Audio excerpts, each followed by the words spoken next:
Well, hello everybody, and welcome back to part 2 of setting up the Edgertronic. Hopefully by this time you'll have the Edgertronic camera all set up, so now we're going to figure out how to actually connect to it using a laptop or iPad or something else so that you can actually see what's going on.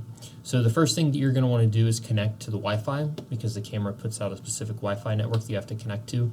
So you're going to go down and connect to however you connect it. It should be an internet that looks something similar to this, like a GL AR150, something kind of similar, something weird like that. You're going to connect to it. It might prompt you for a password. If it does, that password is found in the instruction booklet for the mini router, which you should have in your case. Yeah, so we'll wait for it to connect. Sometimes it takes a little bit.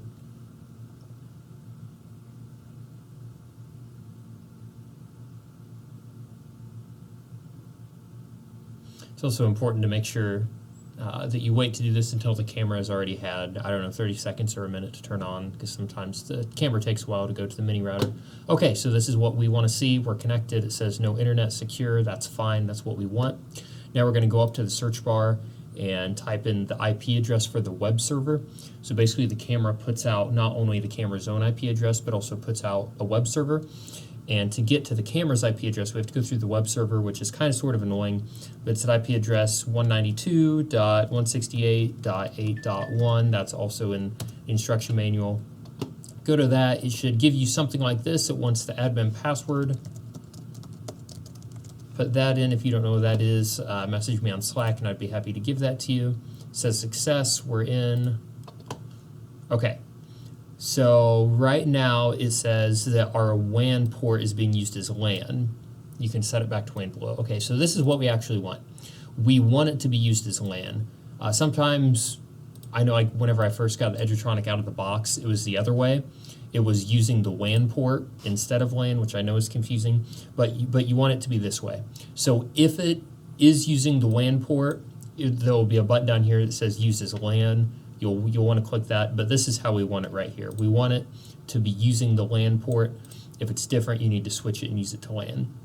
Okay, once we've done that, we should be good. We should be putting out the connection from the cameras we want. So now we need to actually find the camera's IP address, because that's what we're going to connect to.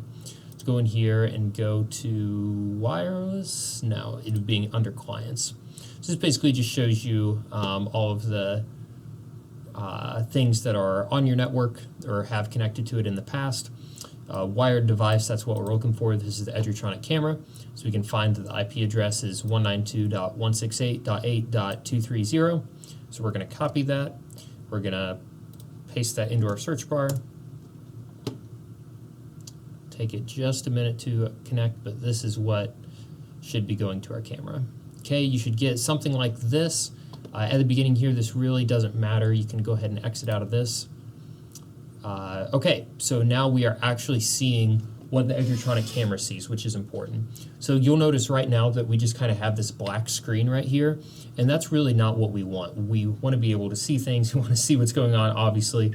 Anytime you get a black screen, first of all, you should make sure that the lens cap is off. In this case it is, but here what we want to do is actually try to readjust and focus the camera. And the way that you do that, there are really two separate things that you need to know about. If you look on the lens, there are kind of two things that you can slide around. There's one closer to the front, and that's what you use to focus the camera, and then there's one closer to the back, and the one on the back is actually what lets light in, and will help you if it's too bright, too dark, things like that. So we're going to start with the one on the back. Since it's black, we really can't see anything, so it doesn't make a lot of sense to focus, right? So we're going to start on the back, and we're just going to twist it, and you can feel it goes in notches, right? So we're going to twist it until you start to see things in the camera. Okay, we see there that we can kind of start to see the wall just a little bit. Twist it more. Okay, looks like that's about the right setting there. And we're going to focus it until it comes in clear. Yeah, there we go. So that's pretty darn clear right there. Obviously, you're not going to be looking at a wall whenever you operate your Edgertronic, but and the black stuff is just because of some shadows there, and also from my hair probably. But you get the idea of how to focus it and how to start it up and how to focus it. At this point, you're good to go. You can start recording. There's this little green bar at the bottom that says pre-filling video. Basically what that does is once the green bar is all the way across, that tells you you're good, you can go ahead and capture. So you'll want to pull out your trigger here once you're ready to capture. So say pitcher throws, you want to wait until it hits the catcher's mitt. Once you do, you'll press the trigger button here. That will stop the camera. You can see down here it says saving video number 1. If for some reason the trigger's malfunctioning or you lose it or something like that, you can also just press this camera button here manually to capture it so that you don't have to worry about the trigger. Another thing to keep in mind, the thing that really kind of stinks about Edgertronic is that you can't capture another video while the other one is saving. So it takes a fair amount of time to save, but while that's saving, you can't capture another video. So I couldn't be capturing another video here. What we found in Trenton is when a guy's throwing a bullpen, we may get every second or third pitch depending on how fast he goes. So just keep that in mind. Saving the video, it's saving the video, almost done. Okay, we're saved, and then now you can go ahead and capture the next one. If you want to see the last saved video, that's fine. You can go in here to this arrow and play last saved video. It'll play for you. I mean, that's not really helpful because it's just a wall, but as a pitcher's throwing, you can get it that way. So yeah, that is connecting to the Edgertronic video. Hope that is helpful. I'm not going to do a part 3, but it's really easy to get the video off of the Edgertronic. There's an SD card in the back, kind of close to the top of it. You'll find it. It's easy to find. It's just like a Synergy camera or any other camera that you've worked with. You can pop that out, throw it in your machine, and you should be able to get the video. So hope this was helpful. Ping me with any questions.